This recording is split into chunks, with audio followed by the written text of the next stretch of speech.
It has been said that the one thing people love more than to see a hero triumphant is to see a hero fall, die trying. And there's another saying, pride comes before the fall. I think both of those sayings, dictums, maxims, whatever you want to say, factor into today's issue of Spider-Man that I'll be reviewing. This is MJ, I love Spider-Man, and today I want to talk about The Amazing Spider-Man, issue 3, all the way back from 1963. So first off, this is a great issue of Spider-Man. It's a good single-story comic. There is there's some, I think, unintentional comedy. There's some, is there any purposeful comedy? I don't think so. I think it was deadly serious, but overall, really good issue. Excellent art, which is what I'm not even highlighting the half of the great panels that are in this comic. But anyway, the art's fantastic. The writing was really strong. I think the dialogue was better than before. There was a lot of internal monologue though too, as well. And gosh, I don't know. The conceit about why Dr. Octopus, who was known as Dr. Octopus before he became the villain Dr. Octopus, which I found an interesting detail. Pretty interesting, the way that he worked. And I guess it was interesting. It kind of gets into the psychology of Dr. Octopus, and that was something I had never really thought of too much before. Especially like the depiction of him. Well, you both understand why he would be the way he would be, but then you also understand why he would not only become a villain or become villainous, but then why he would never be able to be reasoned with, so to speak. I guess the comic book version of Dr. Octopus really casts him as a total villain who cannot be changed, cannot be redeemed, and I thought that was kind of interesting. It actually doesn't delve into the nuance of that, but I guess being, born decades after this story was written, my mind is set to redemption of villains and to healing and to all those sorts of things. But back in the day, they didn't think about those sorts of things so much, and it was good old-fashioned good versus evil, and it was just that simple, black and white. Maybe there was your villains were tragic because it was sad that they were reduced from, once great men to, to bad guys. But, that's all they became, bad guys, and it was just too bad. So first of all, we've got a great cover by Steve Ditko. You can see on the pipes under Spider-Man's feet, Ditko is written on one of them. I guess that could be the brand of the pipe manufacturer, but it's also him signing off on his work. So that's pretty cool. I don't know this for sure. I need to do a little bit of research. I think Ditko did coloring as well as line art. So pretty cool. I really love the look of this original. Is it a bat? Anyway, I really love the look of this original Spider-Man suit with the webs on it. They run from his elbows to like his hips, I guess, or I wonder if they like terminate on his butt or where they go. But anyway, I love Doc Ock half in shadow on this cover. It just looks really good. He's very menacing, very imposing, and all the blurb on the front of it is really fun. And I wonder what the process is for that being put in. But regardless, we've got this really cool splash page with this weird lettering for the Dr. Octopus. Like, it almost looks like coral or rock or I'm not sure what, but it's pretty neat. And I like, I don't think on the cover they advertised that Johnny Storm was going to make an appearance in this comic, but they do on the splash page, or I guess the inner covers. It's kind of more an inner cover than it is, I guess. Well, anyway, yeah, it's more like an inner or secondary cover, but I guess that's maybe what a splash page is. Anyway, I think that's neat. I mean, it's simple. It does the job. If you're flipping through on the stands, you're going to say, hey, I like that Fantastic Four. The Invisible Lady is real cute, and Johnny Storm is a cool guy, and he's going to be in this. I definitely want to check it out. I really love the levels of abstraction that comics let you get into. Like, look at all this white space, and like Johnny Storm in the little box, it's his head and his hand, and they're connected by I don't know what you'd call, like an outlining around them that joins him together, but also obscures the need to draw his neck, his shoulders, his forearm, any part of his arm. And then there's that, black and purple or whatever, the wavy lines around him, just to make them pop. And like I said, then you've got Octavius with, he's just in a white background, and it looks like he's standing on a yellow circle. What is that supposed to represent? The sun? Or it honestly made me think, the power of the sun in the palm of my hand, even though I know that came, decades later. And it definitely wasn't, other than the fact that he was working in a nuclear facility, it had nothing to do with this issue. But that image shouldn't even evoke the sun or radiation or nuclear energy to me. But it does. And besides that, it just works. I don't know. Again, comics are great, and I enjoy them. But you've heard me say that before, or you don't need me to. If you're here checking this out, you probably think that too, so I don't really need to belabor that point, so I will continue with the review. So I was reading in the guided view of the app, and I found it interesting that most of the panels were, or a lot of them in the action pages, which is most of the comic, were square. And I think it was kind of 2 vertical, 2 columns, and 3 rows. And that, so there were 6 panels per page, and they divided up the action really nicely.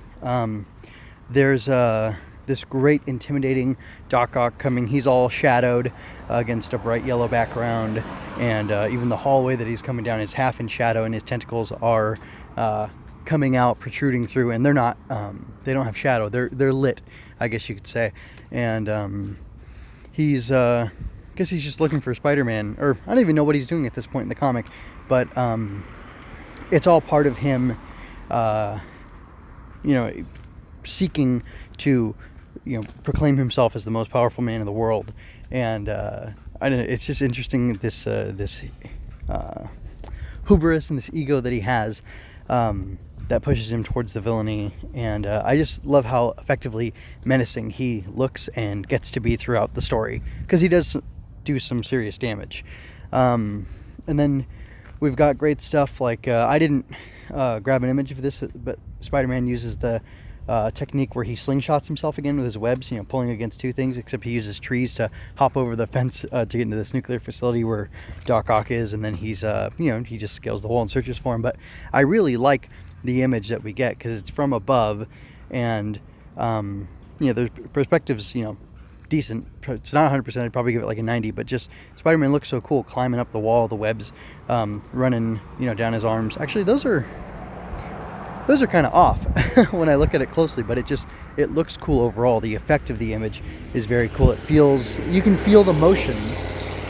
You can feel the motion of him climbing the walls, and it's really great. Another thing I really like, and I need to find out, like I said earlier, if Ditko did the coloring too, is you've got Spider-Man coming across a corner, or turning a corner, as he's in this nuclear plant, and he's trying to figure out a way to beat Octavius, because he was beaten before. Spider-Man was beaten before, and he doesn't know how he's going to defeat this guy. But he's going to try. Anyway, he's crawling around a corner, and half of his suit is blending in to the wall that he's climbing on, that he's coming around the corner on. And he was probably crawling on the ceiling before then, because it is kind of silly that he'd be just on the wall for no good reason, except for the fact that he's, Spider-Man. But anyway, I just really love how cool that is, how effective it is. And there's even like a weird little detail where you can see like his elbow poking out, and there's a little sliver of the wall or the hallway that you can see behind him, and like Ditko could have been lazier and just blended it all together into a black mass, but he did that extra work, and I don't know, it's just extra fine little details that I really like, that really tickle me. Again, I mentioned that and I'm trying to make this as light on spoilers as possible, even though it's a 50-year or 70-year-old story, 60-something. Anyway, I don't know math, but Spider-Man is defeated in this issue. I'm pretty sure it says something about it on the cover, and he makes a comeback. And the way he makes a comeback is by using the science. No, he, Peter, I think every single issue we've seen him either working with beakers and, other, sciencey stuff. There's the microscope from Uncle Ben and Aunt May. then we get to see him working with beakers, like basically in every class or in every issue they show him in science class at some point. It's not like he's doing it in every single class, it'd be stupid, but they show him in science class, and so they show the other kids making fun of him. But that part of him that is mocked and derided is the part of him that enables him to defeat Doc Ock in the end. And what's really cool about that is that a big part of the problem, a big part of the problem this issue is Peter. Peter Parker is Spider-Man's weakness. And that is, it's really great.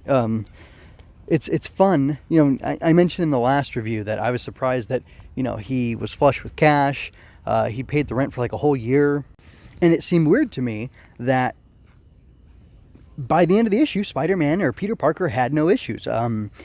Spider-Man had solved Peter Parker's problems, and I'm just not used to that. So I was wondering what exactly was going to happen, and it turns out that kind of like in Spider-Man 3, he's riding high, and he forgets to be humble. He becomes arrogant and full of himself, which is the same thing. And in the beginning of the issue, I think on the first page, he's talking about, I can go after all these guys, and no one can lick me. And he's just so pompous. He's actually wishing for a challenge for somebody to defeat him, which, you can have a whole long conversation about, people need to be challenged in life. Otherwise, life becomes like not worth living and things like that. But we're going to push that discussion off for now, but maybe keep that in mind as you're going through your trials that, if you didn't have them, where would you be? Anyway, I know it's easy for me to say, but believe me, I'm struggling too. Anyway, which again is part of the reason I identify with Peter so much. But, so he becomes arrogant. He's got himself this fancy, spider flashlight thing on his belt buckle, which is dope. I love that. Anyway, and, things are going well for him. I think even the police are turning around and starting to like him or feel pretty okay about him because he keeps dropping off criminals for them to arrest. So obviously he's helping people, and it's positive overall. But then, like I said, he's so arrogant because he was a weak person, because he was powerless, because he had all these things going against him. Once he got it himself in a better position, and because it was sort of easy for him to do those things, obviously, there's still the grief and sorrow of losing Uncle Ben, but in the moment, with the spider powers and with that gives him a unique ability to capture pictures of Spider-Man and his villains, and Jonah is willing to pay top dollar for those, and it really does put him in a unique position. So I really like that they went ahead and gave him the warts and flaws that despite how good things were going, if he lost balance in his life, it could trip him up and cause him to have greater issues, to ratchet up the drama, to keep things interesting, because ultimately that's what we need. We need for a heroic story to be interesting and to continue to be interesting by presenting new challenges to the character, and those can be internal, external. In this case, they're really both, because I do believe Doc Ock is superior to Spider-Man in his abilities. With the 8 limbs, he's a really smart guy. He's probably smarter than Peter is. Octavius is probably smarter than Peter is, and Doc Ock, I think, it's so vague. I think he has super strength because of the radiation, but for sure his arms are super strong, and he can control them as if they're part of his body. So that alone gives him a strength advantage. They're metal, they can't be, broken, or, they can and can't be, but it's not like you can break his hand if you, chop up one of the tentacles or whatever. And Spider-Man doesn't even have the ability to do that. So Peter is humbled. He goes back to his roots. He gets some encouragement from Johnny Storm of the Fantastic Four, which was really cool. He goes back and taps into the best part of one of the best parts of who he is as Peter Parker. He loves science. He enjoys being able to have mastery in this one arena. And maybe he enjoys science, chemistry specifically in this instance, because he has an aptitude towards it, but he's also good at it. And while he can't, be on the football team or whatever, he can be, he can come in first place in the science fair or do some really great things with his knowledge. He can apply himself and like I said, attain mastery in those areas. And it's really neat to me that that creates an avenue for him to have a victory, have success, specifically over Octavius, who's also a very smart guy and who created his own, tentacle system.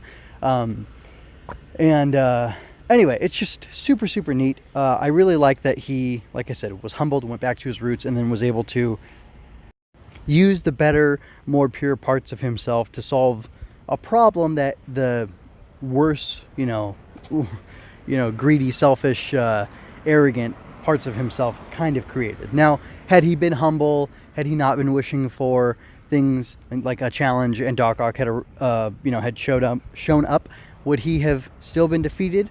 Probably, because he didn't know what to expect, and he had no idea how strong he would be. But anyway, that's a counterfactual. You can't really take that into consideration when reviewing this. But anyway, so I think I'm going to go ahead and wrap up now. I just really want to say that I like that, and if one of the great things about this too was seeing Spider-Man in the lab in his spider suit doing all the stuff that Peter Parker was doing before, and it's kind of cool. It looks great, but the visual of it, like kind of combining these two aspects of himself into something greater, was pretty neat for me to see. So I like that, and like great work by Ditko. Speaking of great work by Ditko, there's a pinup at the end of the issue, which I thought was pretty cool. It's just Spider-Man being cool, shooting webs, and it says, from your pal Spider-Man, as if he signed it and stuff. And it's a cute, fun thing. And I'm thinking about back in the day, if you were a super nerd, like I probably would have been at the time, you might tear that out and pin it up on your wall. And that's kind of what the whole pinup thing is, isn't it? And it's really cool that they would do that. And I wonder where that tradition started. That's another thing, as I'm coming to comics humbly, I don't pretend to know a bunch of stuff. It just makes me curious and more interested in this bygone era and in this medium that, has existed for a long time and has its own culture that I'm not that familiar with, but that I hopefully will become more familiar with as I spend more time checking all this stuff out. So anyway, that's all. I'm going to go ahead and wrap up now. Thank you for sticking with me. Check out mjmunoz.com for more of my work. I talk about tokusatsu and write original fiction you can find there. I'm an aspiring author who will gladly accept your financial support through coffee. Swinging Through Comics can be found on YouTube, iTunes, Google Play, Stitcher, and mjmunoz.com/STC. Relevant links are in the show notes. If you had a good time, like and share this. Subscribe and ring that bell to catch me next time I'm swinging through comics.